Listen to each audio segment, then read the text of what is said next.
Hello, guys and gals, and welcome.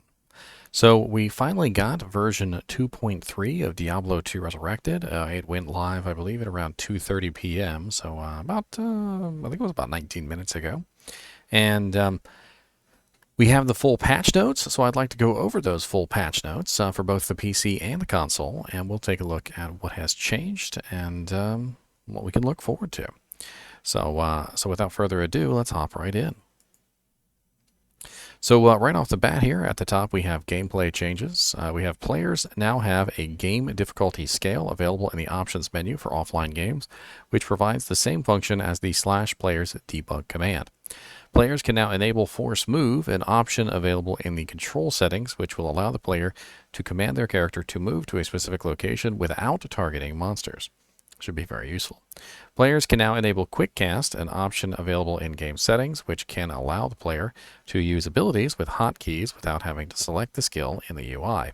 Players can now enable the Active Skill Bindings bar. This additional bar, shown above the standard HUD, represents the skills up to 16 players have mapped for their character. Accessibility and graphical improvements. Gameplay. A visual indicator has been added to show when a chance character's attack misses an opponent in PvP. Please reference in the options menu to enable miss text.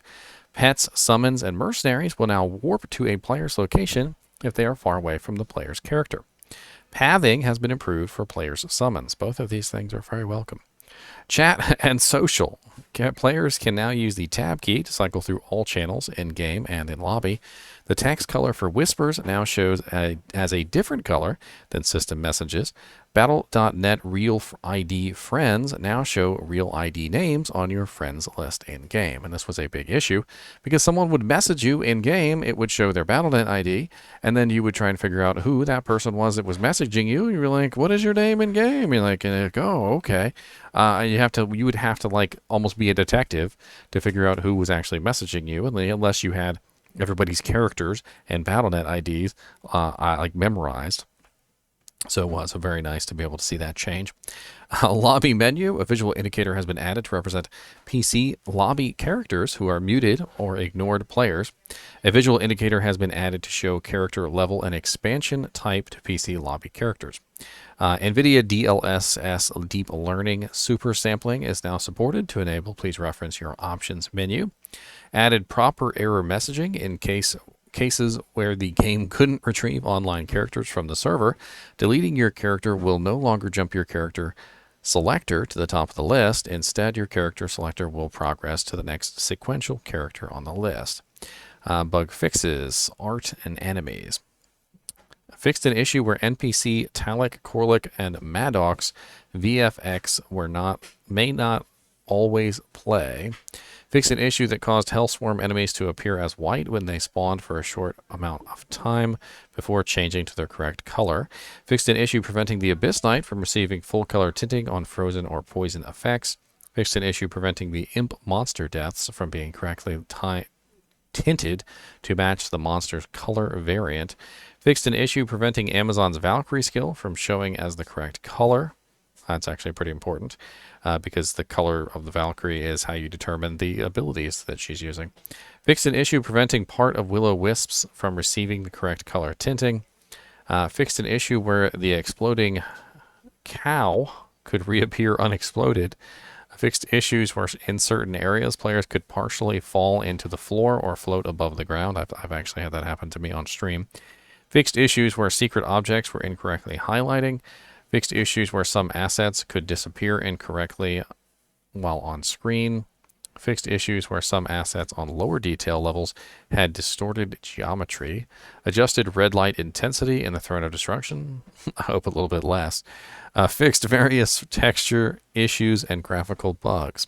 Art players. Fixed an issue affecting the Necromancer where the dim vision VFX could stretch when teleporting. Fixed an issue where animation stutters could occur when continually casting Inferno or Arctic Blast. Fixed an issue affecting the Assassin's Phoenix Strike VFX, which could remain on screen for other players after the charges had been used. Fixed an issue affecting the Necromancer's Fire Golem death VFX, appearing offset from the corpse. Fixed an issue with the Wolf and Direwolf summoning VFX, causing polystorming. I actually have seen that polystorming. It almost appears like little needles that come out from the wolf. Fixed an issue, audio. Fixed an issue preventing audio from properly playing in the options menu when using a controller. Fixed an issue preventing the audio of auto-filling the belt from playing when pressing the R3 on the controller. Fixed an issue causing an infinite loop of voice lines when Diablo spawned in a game with a classic character. Fixed an issue causing music to start over while toggling in and out of legacy mode. Fixed an issue in Act 3 where some quests items would not play audio when picking them up. Crash and stuck fixes. Fixed a crash that could occur if an Act 2 mercenary uses jab while transforming with the Delirium rune word. That's absolutely amazing news. That means that the mercenaries can use the Delirium rune word again.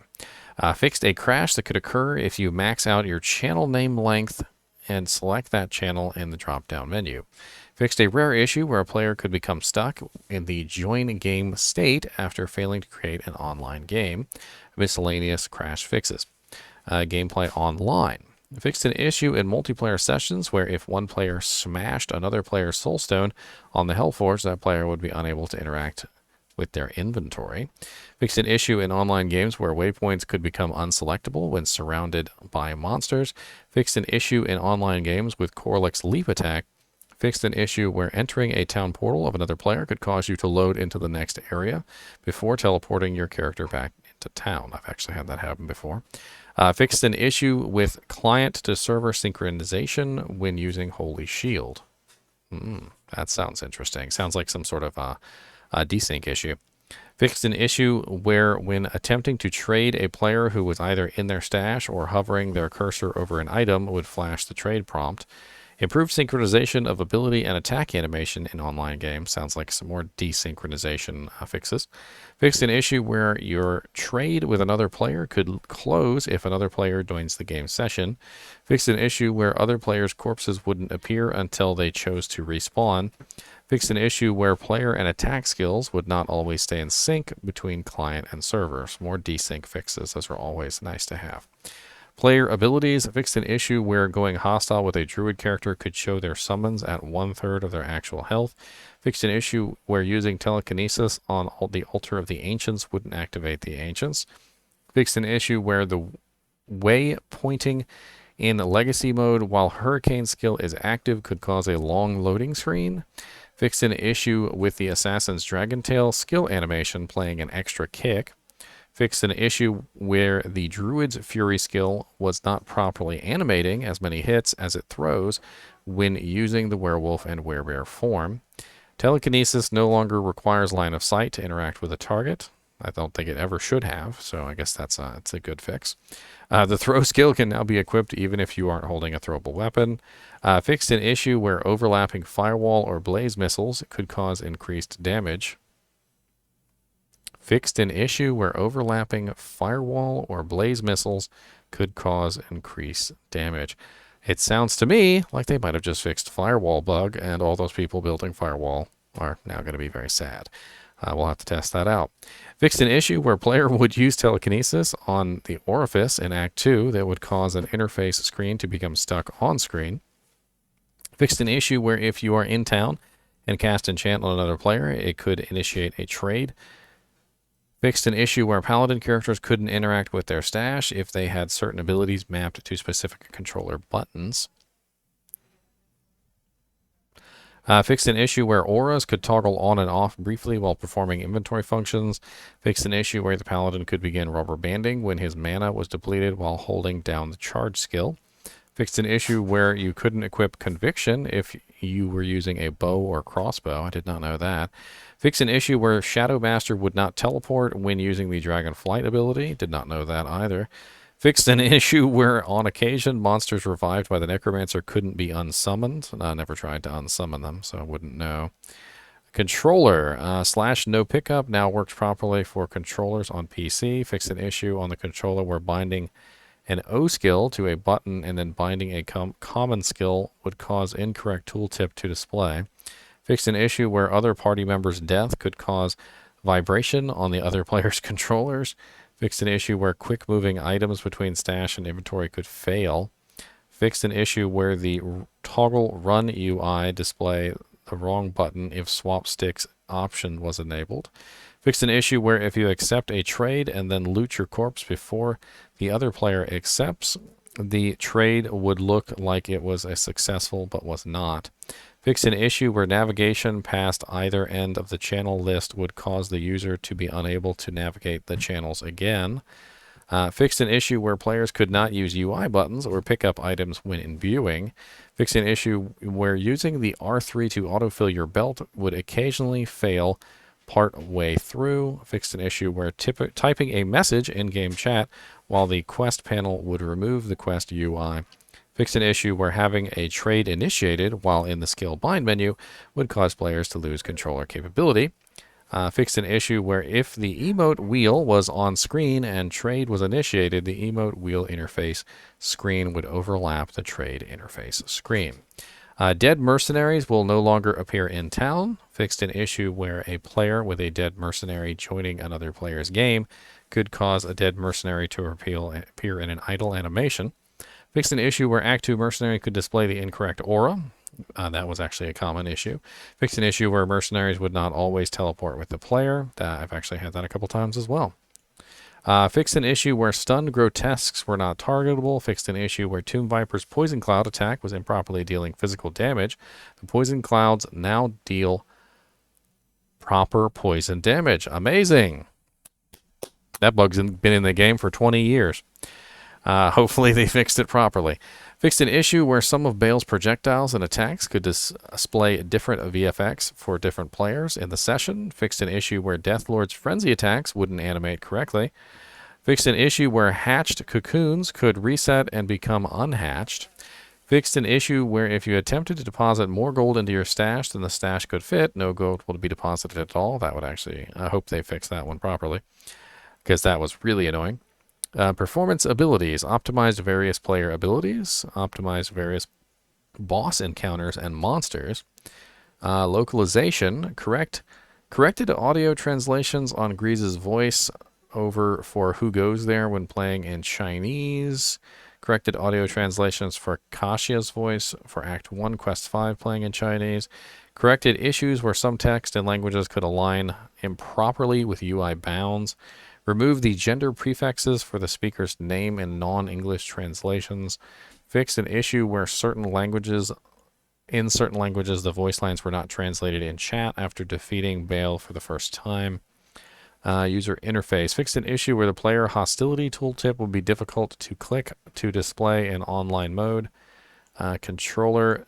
Fixed an issue where a red screen flash would appear when unequipping items that give life bonus or dropping specific items. This was really common, and I hated it. Fixed an issue where the skill icon for Town Portal on controllers wouldn't turn red when it should. Fixed an issue where a player's cursor could get stuck on the potion belt if they had a sash equipped and use the directional pad while hovering over the belt slots. Fixed an issue on controller where the join game button in the lobby would unselect and go back to the lobby list if another person joins the game. Fixed an issue where the player could not navigate to the buttons below the game creation option panel when using a controller. Fixed an issue where Bale's health bar while using a controller would be improperly sized. Mercenaries. Fixed an issue where mercenary skills would be displayed in the incorrect order when using a controller. Chat. Fixed an issue where if the chat channel list was large enough to create a scroll bar and then channels are left, the player could have difficulty scrolling back to the top of the channel list. Fixed an issue where longer chat messages could be getting cut off by the chat window. Fixed an issue when clicking on a linked item, the game could incorrectly display the previous clicked linked item. Fixed an issue with the chat window on blocking players from casting. Using the /whois command without a username will no longer cause the game response to display twice. Fixed issues where certain button highlights would be misaligned. Fixed an issue where clicking and dragging to highlight text display until the player let go of the mouse. Addressed inconsistencies with text highlight behavior. Automap. Fixed an issue with the automap not showing explored areas when entering a new area from a portal until the player moves around. Fixed an issue where the level exits wouldn't always load on the minimap when rapidly teleporting. Fixed an issue where the button highlights is improperly sized on the Imbue and Add Sockets button when using the controller on PC. Front end. Fixed an issue where indestructible items weren't visible on your character in the menus. Added error messaging for when a player attempts to create a channel with a name longer than 15 characters. Fixed an issue in the credits where music could stop playing. Fixed an issue where holding the escape button caused the exit screen to keep popping up repeatedly. Fixed an issue where player's lobby character would be cut off if the player had an equipped helmet that was too tall. Fixed an issue where newly created characters were not selected or sorted properly upon returning to the front end. Weapons, armor, and shields with no durability remaining will no longer appear on your character in the front end. Fixed issues where certain button highlights would misaligned. Fixed an issue where the player could lose controller input when switching between controller and keyboard and mouse on the HDR calibration screen. Panels and HUDs. Fixed issues where certain button highlights would be misaligned. Fixed an issue where the Necromancer class text in party menu would get cut off in large font mode.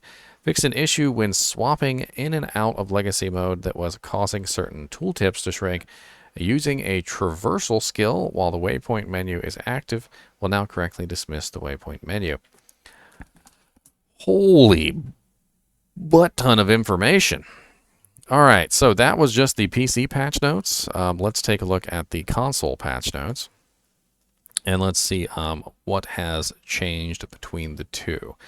So it should be pretty easy to identify the additional items. So we have here joystick directional input on Nintendo Switch will no longer trigger skipping a cutscene, so that is definitely new. We also have probably some other things. Let's just skip around here because that is a really long piece of patch notes, and I'm sure some of this stuff is not unique to the console or PC. It's probably cross-platform. Fixed an issue in Act 5 where Maldok Guardian appears in a T-posed position separate from the statue after leaving the map and returning. Fixed an issue preventing catapults projectiles from displaying correctly. Fixed an issue where NPC, okay, that one is the same as the PC. Fixed an issue where the Overseer's bones could be visible through the mesh at LOD 3. Additionally, fixed an issue upon the Overseer's death where the skin was not dissolving away to reveal the skeleton at LOD 2 and 3. Fix incorrect color tinting of various enemies, effects, and skills. Fixed a rare issue where portals would sometimes replay their opening animations after going through them. Fixed a visual issue with the ambient lava splash VFX on certain platforms. Fixed an issue where assets and lower detail settings could appear distorted.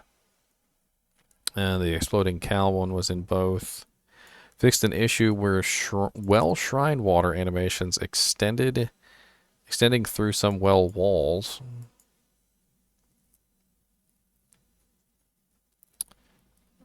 And most of these are also in the PC version. Nintendo Switch specifically. Fixed an issue in the monastery where the corner of a rooftop was missing. Fixed an issue where certain structures were rendering partially invisible in area at Summit. Fixed an issue where entering or exiting buildings in Act 3 could cause major lighting change. Fixed an issue where pillars in Worldstone Keep could render with multiple instances on top of each other. Fixed an issue where players could see a hole in the map in the corner of area at Summit. Fixed issues where some assets were missing. Interesting. Fixed an issue where flail weapon animations are delayed when equipped to a druid. That's definitely unique to the consoles. And most of these are not. Fixed an animation issue with flail weapons on sorceress, barbarian, necromancer, assassin hands where the weapon's position may not align between different animations. Interesting. Most of these are in both. Here we go. Xbox fixed an issue where the game can occasionally get stuck on creating game screen after saving and exiting a previous game with the same character.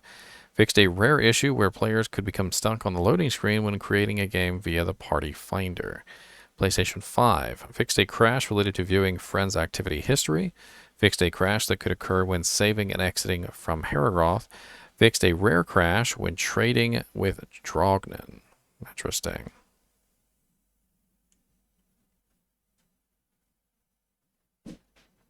Nintendo Switch fixed a rare crash that occurred when swapping Amazon decoy equipment repeatedly in multiplayer game.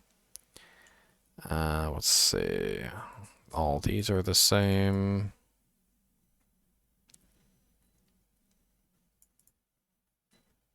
Player abilities, I believe all these are the same. I'm looking.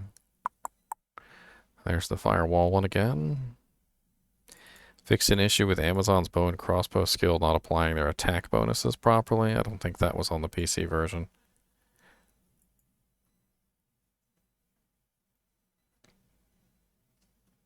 The rest of these are. Fixed an issue on the control where binding O skill. Okay, these are the same.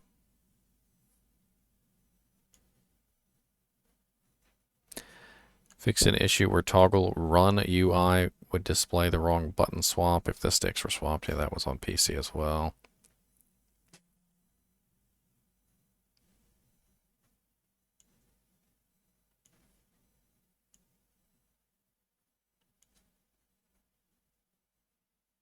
Most of these fixes are on PC.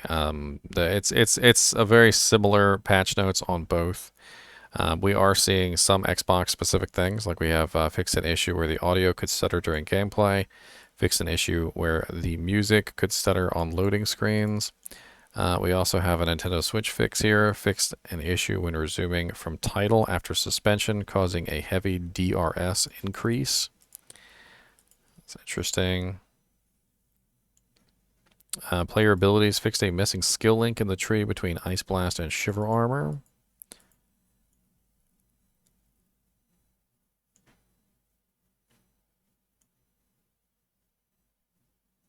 Fixed an issue on consoles where the level restriction thresholds for online games displays as less than 0 and more than 99. Fixed an issue in the front end where character's creation online/offline button was not deactivating when player has the maximum characters. PlayStation 4 specifically fixed an issue with it where the controller ran out of battery on the title screen and would show an incorrect error message. Fixed an issue where the reconnect controller error message window would not close when the controller was reconnected. Added button hold instead of button press to skip cinematic. Fixed an issue where the initial splash screen animation can become frozen for a few seconds on Nintendo Switch. We also have an Xbox fix right here, as well as several console fixes. So fixed issues where certain button highlights would be misaligned. Fixed an issue where last-gen consoles were where resistance icons had some misaligned pixels. Fixed an issue where enemy health bars could become improperly sized on the Xbox. Fixed an issue where when swapping between SD and HD that causing certain tooltips to shrink. Fixed an issue where Bale's health bar while using a controller would be improperly sized. So very, very interesting update here, and there's a lot of stuff to go over. I mean, just a lot.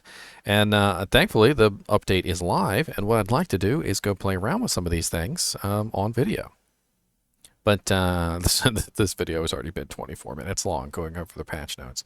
So I think I'm going to avoid that for right now. But let's do a quick, brief overview of what has changed here. So, you know, we have the Force Move button, which is going to be very, very nice to bind to. We also have the Game Difficulty Scale slider, which is definitely going to be very nice for, you know, being able to change your player command. And I believe that works also in console, which did not have access to it before, which is a very, very, very welcome change. We also have the Quick Cast for PC, which is something that we've all been looking forward to, and we're definitely going to have to play around with that. Players can now show the active skill bindings bar, which is going to be the quick cast bar, most likely right above our screen. And we have a lot of changes here just in fixes. One particular fix that stuck out at me that's been in the game for a very, very long time is the snakes, the viper. Let's see if we can search for the vipers. The viper poison cloud being fixed is a huge deal, and that has been in the game for a really long time. Super excited about that. We also have the summon AI has been fixed, apparently, or pathing has been improved for player summons, as well as the summons will now more closely warp with the character, which is something that I did notice was not working quite right, like it did used to in the like it used to in Diablo 2 Classic. That is a very, very welcome change. And then the sheer number of bug fixes that we've got going on here, just a massive amount of crash fixes, bug fixes, and more. But this section right here under players' abilities is very interesting because I feel like some of these are very important, and they might not look it. Very specifically, telekinesis no longer requiring line of sight to interact with the target is one that has been a huge issue in Diablo 2 Resurrected. I've noticed that it has a almost inconsistent performance because of this, and now that it no longer requires line of sight, it'll probably get more use. Firewall fixed an issue where overlapping firewall or blaze missiles could cause increased damage. This is most likely the fix that I've been talking about for a while when it comes to firewall.